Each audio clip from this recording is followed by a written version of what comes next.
Good morning, everybody. Thank you for joining us for our second webinar. My name is Brian. I'm the president of Fundamental Research. I'd like to welcome everyone. So we chose this topic because it was the second most requested. Our first topic was an introduction to investing. So if you didn't catch that one, the replay is on our site. Um, we're just going to start with some housekeeping matters. This webinar is for informational purposes only and educational purposes. It's not meant to be financial, investment, tax, or legal advice. Please consult with your advisor prior to making any decisions.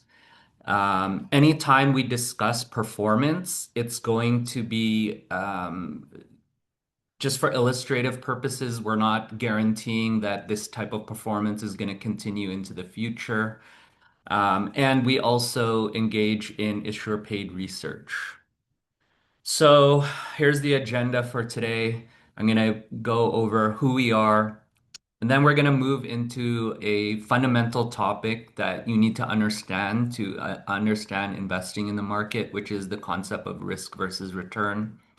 We're going to then move on to the concept of time value of money, and you're going to see how money compounds over time. It's actually quite amazing. It's what got me interested in this industry in the first place.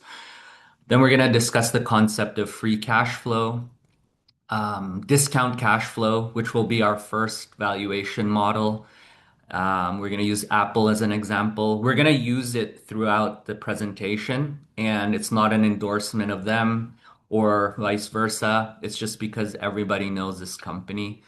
Dividends, we're going to discuss, do they matter? We're going to discuss our second valuation model, which is called the dividend discount model. And then we're going to move on to the third valuation method, which are comparables. And then we're going to look at some special cases and then move on to Q&A. So who are we? We were founded in 2003. The initial concept was we didn't want to be the 40th analyst covering Walmart. We didn't feel we could add value beyond what all the other big banks were saying. So I wanted to focus on underfollowed companies. In a lot of these companies, we'd be the only analyst covering them. We've evolved the platform over time, and our mission is basically to bring institutional quality tools and research to every investor, not just large players. If you are not subscribed to our site, we do have a link here, which I'll put in the chat, and a special promotion code for joining the webinar. We designed the platform to be a one-stop platform for stock analysis. So I looked at when I'm evaluating a stock, what am I using? I have 20 different windows open. I wanted it all onto one platform. It's a convenient way to analyze securities, and I'll show you in a bit throughout the webinar. Um, okay, so let's move on to some key features of the platform. Our fair value estimate on thousands of stocks. I'll show you how to use that later on in the webinar. I'm going to show you the logic behind it as well. And you'll see how easy it is to determine the fair value of a security using this tool. We have our research.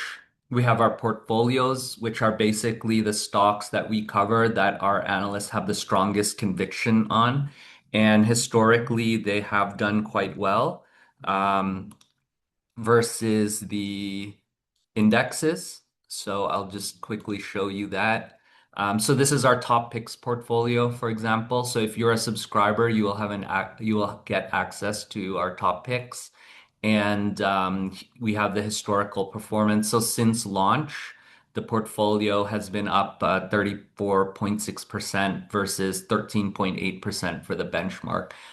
Should note that these are smaller cap companies and very high risk. But we also have a fair value portfolio, which is more diversified across larger companies. So let's move on to the topic of the presentation today. So the main thing that investors need to understand is the concept of risk versus return. So we start with what's called the risk-free rate, and there's no true risk-free investment, but US government T-bills and notes are probably the closest that you can get to being risk-free. So what are these? So basically what it is in the case of say T-bills, you're lending the government money today, let's say $100, you put in a T-bill. And as of the time I made this presentation, which was for 2026, they were yielding 3.7%. So the government says, give us $100 today, and in 1 year, we will pay you $103.70. If you invest in the 10-year note, it's going to pay you $104.27. So the chance of the government not paying you back is extremely small, close to zero. So we use that as a proxy to evaluate all other investments. The second point is that you need to understand is risk, which is the other side of the coin. This is not as easy to measure because there's a lot of different ways to measure risk. So some of the more widely accepted measures are volatility, how much a stock or investment swings up and down daily.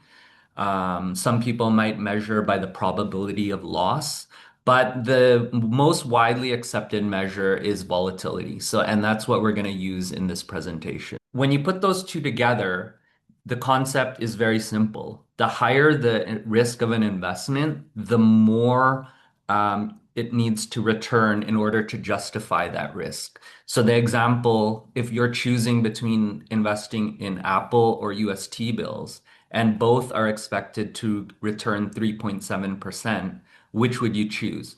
So you would choose the T-bill because it's 3.7% without risk, right? Whereas with Apple, you don't know what you're getting at the end of the year. So in order for Apple to attract investors, the expected return has to be greater than the risk-free rate. And that's why that rate is kind of the floor or the benchmark when we're looking at investments. So now that you understand this concept, it's important to look at some of the historical returns so you can understand what is the historical return on different asset classes and how has the risk been. So I just chose some asset classes and I looked at the 50-year returns on these assets and the 20-year returns. So we start with the most risk-free, which are 3-month T-bills. Over the past 50 years, they have returned 4.1% with volatility of 2.5%. The way you can think of the volatility measure is basically it averages 4.2 or 4.1% over 50 years, plus or minus 2.5% about 70% of the time. That's in simplistic terms how you would interpret that. Over a 20-year period, which is more recent, they've averaged 1.8. But let's focus on just the longer term so you can kind of get an idea. And first thing we notice from this table is what I have told you in general holds. The higher the risk as measured by volatility, the higher the historical returns have been. So if you look at utilities, which are a fairly defensive, safe sector, most people will pay their energy bill before you'll cut. Times are bad, you will cut things before you cut your power bill. So it's quite a stable sector. Over the past 50 years, it's returned 8.9% with 13% volatility. If we move up to the S&P 500, which are the 500 largest companies in the US, the average has been about 11.2% with 15% volatility. And then smaller cap companies, the tech sector has done about 14.5% with 23% volatility. So you can see higher return, higher risk. The ones that I've highlighted in green don't quite fit the narrative, right? Because international stocks, gold, real estate, fine art. The volatility is quite high, but the returns don't match the theory of higher risk, higher return. So there's a number of reasons for this, but one of them could be that they have other uses other than just pure return. For example, gold can be looked at as defensive or a hedge in your portfolio, especially these days against inflation, political uncertainty, currency instability. People tend to flock to gold. So they don't use it purely for the return purpose. It's a store of value. It doesn't fit neatly, but in general, assets tend to follow the theory. So the next concept that we're going to talk about, now that you understand the risk return perspective, is the time value of money. So in essence, $1 today is worth more than $1 tomorrow. If I ask you, would you rather have a dollar today or a dollar tomorrow? You're going to say today, right? And why is that the case? It's because if I give you a dollar today, you can invest that and it's going to be worth more in 1 year. So we call that the future value. Okay, so let's say you invest a dollar in something that's paying 13%. We say the future value of a dollar at 13% for 1 year is $1.13. Okay, so that's a first concept that you need to understand is the future value of money. Opposite of that is the present value of money. So the present value works like this. If I promise you $1.13 in 1 year, what's the most you should pay me today for that contract? So you would evaluate your alternatives first of all. Um, you would evaluate the risk of me, my credit profile, being able to pay you back that $1.13 for some amount today, right? And let's say you concluded that, okay, the risk-free rate I could get right now is 3.7%, as I showed you earlier. And based on Brian's risk profile, I'm going to want at least 13% to lend him money. So if I'm promising to pay you $1.13 in 1 year, the most you would lend me today is a dollar. Why? Because you want 13%. So you give me the dollar and I give you $1.13 in a year, you would get the 13%. Look what happens if you give me 101 or 102 or anything more than a dollar, you won't get your 13%.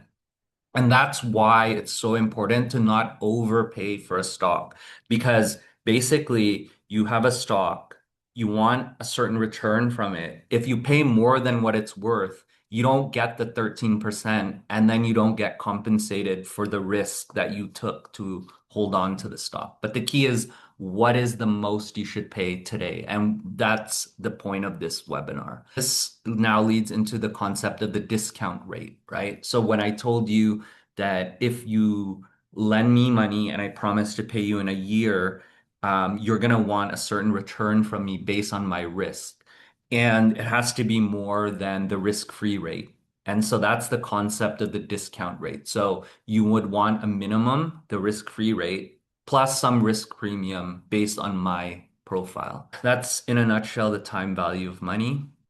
Why that return concept is so important is due to the power of compounding. So I'll tell you a little story how I got interested in finance. I was starting 16 years old. My mom was a financial advisor. I worked with her in the summers and when I had time off from school, I started filing client statements, doing administrative tasks, and I would see the statements of people with a lot of money. And so I would ask her, like, how did they accumulate such wealth?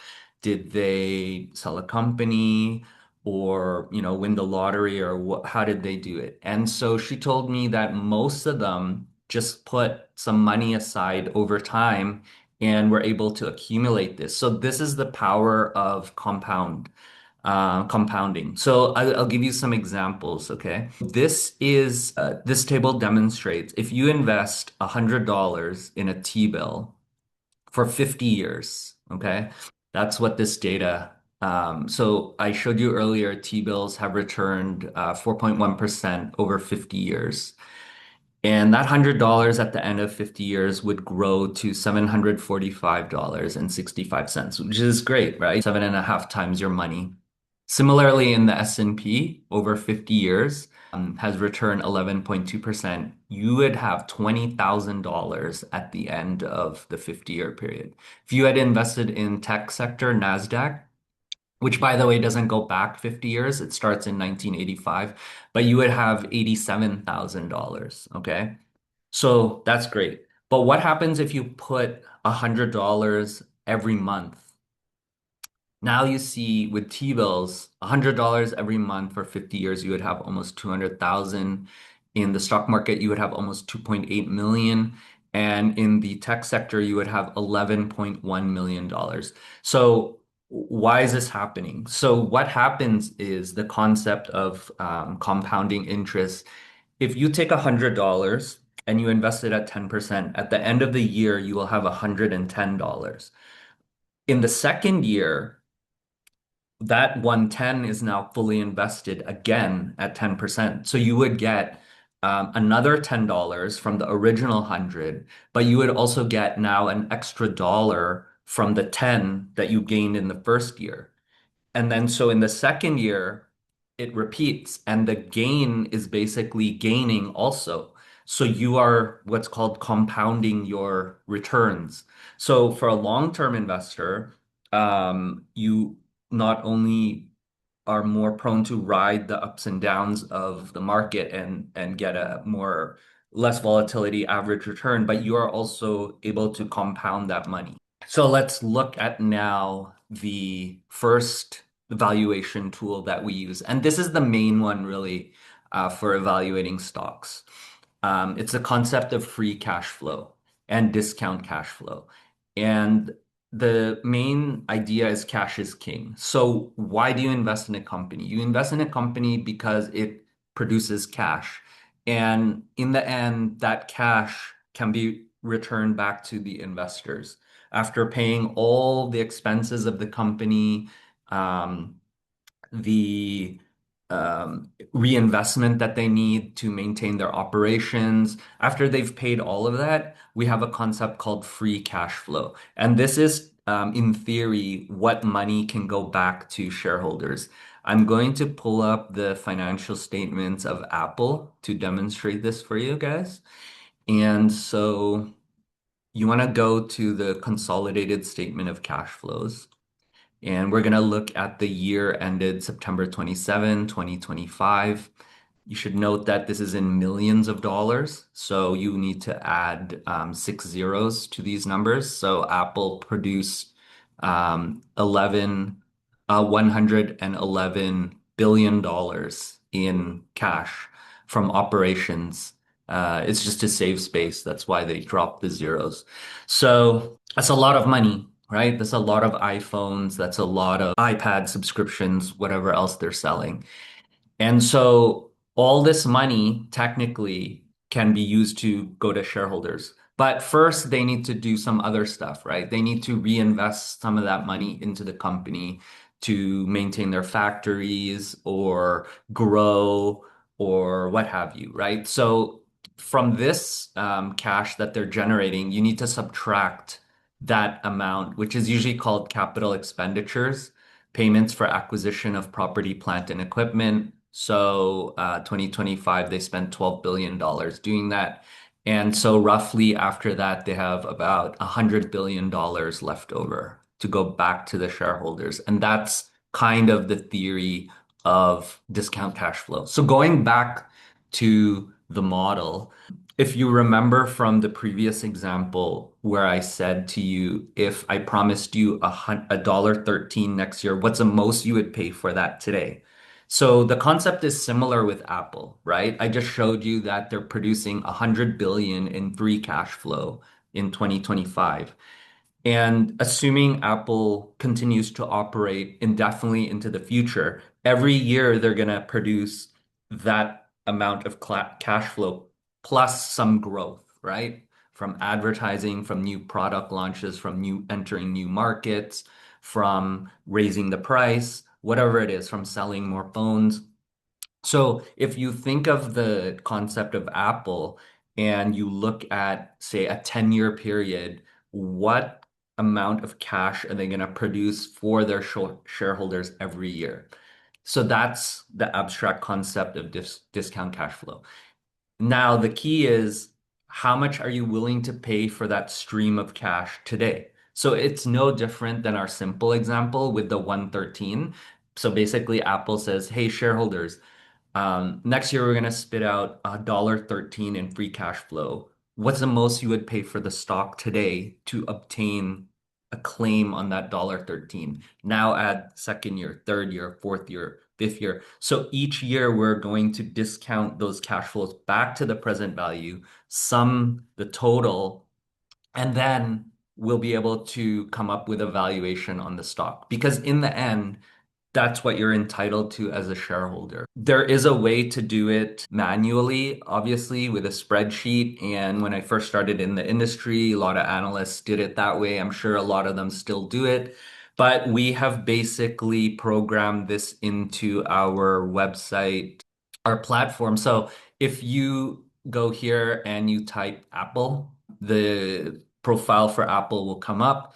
And like I mentioned at the beginning of the presentation, I wanted everything I needed to analyze the stock in one page. So pretty much everything you would need would be on this page. So if you scroll down to the fair value section, we have ran the numbers. So essentially, the model is projecting the cash flow of Apple out into the future and then discounting it back to present value to come up with a fair value estimate.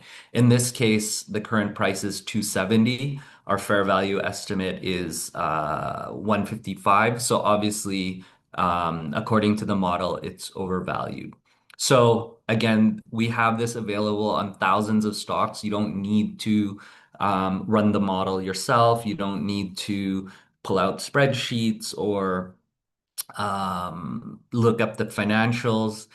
And a lot of people say, why can't AI do this? The reason AI is a very valuable tool for collecting data, but in terms of interpreting and analyzing, because let's say one of the key inputs of this model is the growth rate, right? Because I showed you that Apple last year produced 100 billion in free cash flow. But next year, it's going to be a different number because of, again, iPhone sales are growing or whatever it is. So the analyst looks at that and they say, okay, we need to adjust for this, that, maybe something happens politically and then stop selling into those markets. So there's little adjustments that the human analysts can make that we don't believe AI is there yet. So AI is great for collecting data, crunching a lot of numbers that a human brain couldn't possibly. But to look at the actual inputs and outputs, we don't know what model AI is using. We don't know where it's getting its data. So it's a good combination that you use both. And we're going to look at dividends. So this is the second valuation model. So dividends are basically cash that management has decided that they're going to return to shareholders in a company. So dividends does not equal free cash flow because I showed you that Apple produces 100 billion in free cash flow. So technically, they could return it all to shareholders because they've already paid for whatever they need to pay for to keep the company going and growing. But the thing is, management is going to use that money maybe for other things. Maybe they're going to make acquisitions. Maybe they're going to, I don't know, build more factories. Whatever it is, there's two ways to look at this. They can pay the money out to you as a shareholder. Now you take that money and you need to do something with it, right? So maybe you reinvest it in another company, or you can trust the management at Apple and they keep the money, and maybe they have opportunities that are not available to an average person. So let's say they paid out the money to shareholders and they would just reinvest it in the stock market in general, which is the S&P 500, which I showed you has returned about 11% over the past 50 years. Okay, that's great. But what if the management at Apple said, we'll keep the money and we would open another factory somewhere in the world or in the US, and we're going to double iPhone sales from this and double the cash flow of the company. So then the stock would react, right? Let's say they double iPhone sales and the stock goes up 30%. So obviously they have a better use for that cash than the shareholder. So that's why not all companies would want to just pay out the dividend just because they have the cash, but there's the management team can allocate that capital better. But when companies start to not have such great investment opportunities, that's when they start paying it out. So if you look at more mature companies, they do pay higher dividends just because the industry is mature, it's very stable. So historically, the utilities sector, power, was like this, right? Is very stable business, produce a lot of cash, and they just return the money because there's no other use for it. Having said that, this is another way that analysts value companies. It's called the dividend discount model. They take what a company actually pays out as a dividend, discount it, which we talked about earlier, by the discount rate based on the risk of the company, and then come up with a valuation. So in Apple's case, if we run this calculation, so for that, you can see here, we have a dividend section. It tells you the yield. It tells you how much dividends per share the company is paying. What is the payout ratio? This is the amount of earnings they're paying out as a dividend. So in Apple's case, 13.1% of their earnings they're paying out as a dividend. They can cover this dividend payment about 5 times. So this tells you how safe the dividend is. But in essence, we take the $1.04 and we discount it and we come up with a valuation of $17, which is vastly different from the fair value estimate, if you remember, that we went over based on discount cash flow, which is 155. And I will explain some of those differences later in the presentation. So the final valuation method we're going to look at is called comparables valuation. So I would say that discount cash flow, the first one, and this one is the most useful for you, for everyone, for us, for you. So how does this work? This one, the most intuitive way to explain is if you're looking at buying a house for, say, rental property. You're looking at two homes, home A and B. Home A has a price of $100, home B has a price of $75. So if you just look at the price, you would say home B is cheaper, and you might be inclined to just buy home B. But the problem is we have to look at the income that it's going to produce. So let's say home B is expected to produce $5 a year in rental income, and home A is expected to produce $10 a year. You might have heard this concept when watching about stocks called the PE ratio. So essentially, the PE ratio is the price of the stock divided by earnings per share. So in this housing example, we're taking the price, $100, and we're dividing it by the earnings, $10, and we get a PE of 10 on home A. On home B, we get a PE of 15. So when you look at it this way, actually, home A is the better buy because for each dollar that you're investing in the home, it's generating more earning power 10 times. And so you're only paying 10 times earnings for the house as opposed to 15 for home B. And you always want to pay less, right? So that's the concept of the price to earnings ratio. And it's basically comparables valuation. So again, what you're doing in this is, for example, if you want to buy a house, let's say you're in Dallas and you want to buy a house, you would look at a neighborhood a house you identified, and you would say, okay, is it fair what they're asking for this house? So how do you know if it's fair? So you would look at comparable houses in that neighborhood, what they have sold for. So if they're asking $100 for the house and the one next door sold for 50, and they're fairly the same, square footage, et cetera, then you would say, okay, that house that I'm looking at is selling for two times more than the one next door. Why? Right? And so you have to find comparable properties and determine whether the price is fair. You wouldn't look at a house in Dallas in, say, neighborhood A compared to a house in New Orleans, because it's not comparable. It's a different market. That's the concept when we're evaluating stock. So if I'm evaluating Apple, I want to compare it to similar companies. So maybe Samsung or other tech companies. Maybe I'll compare it to Google, Microsoft, etc. Okay.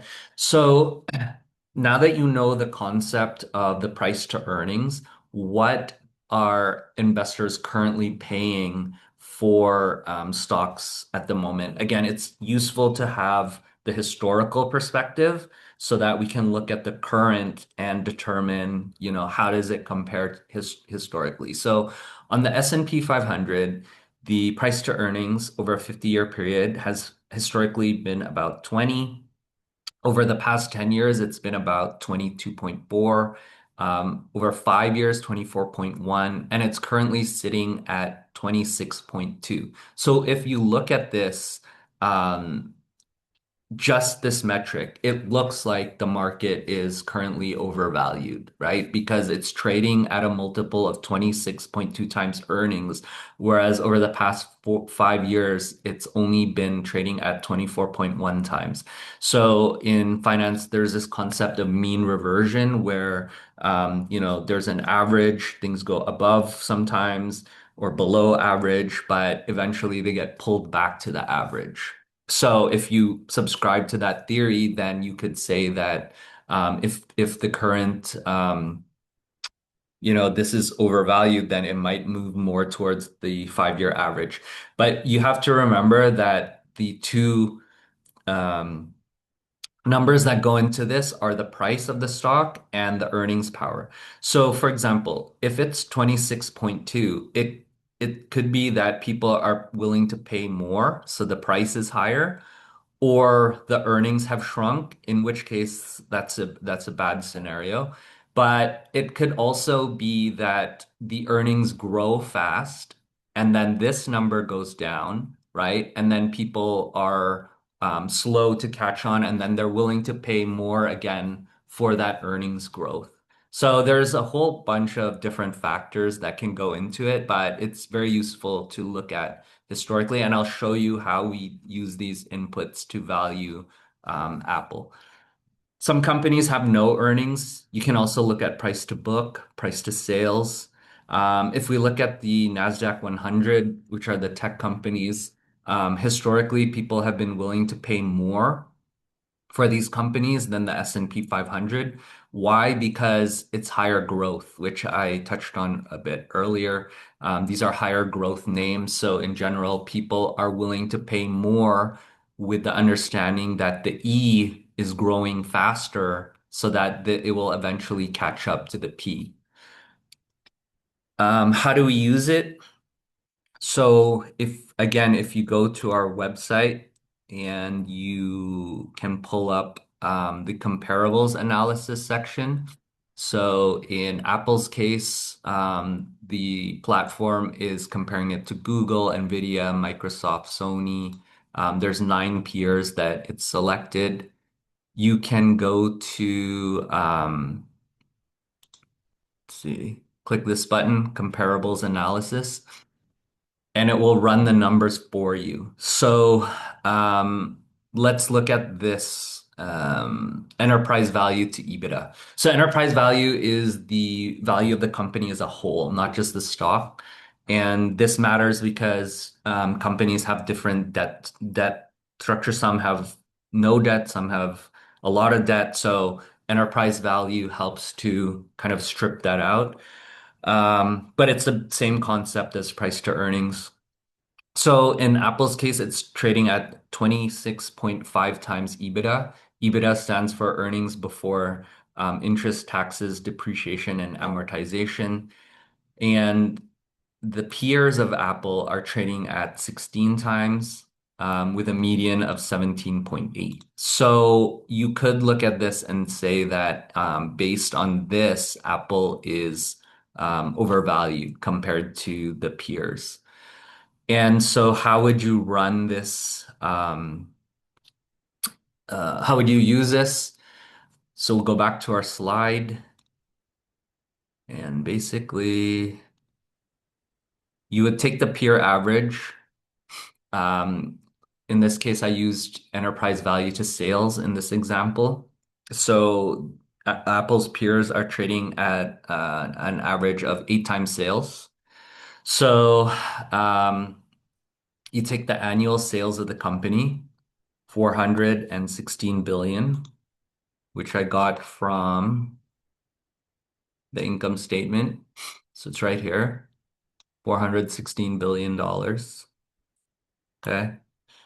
You multiply it by what the average in its group is trading at, which is 8 times sales. And again, why do we do that? Okay, because going back to the house example, you're comparing the house you want to buy to all the comparable houses in that neighborhood, right? So what we're saying here is that all the houses in Apple's neighborhood are trading at 8 times sales. So we want to apply that metric to Apple as well.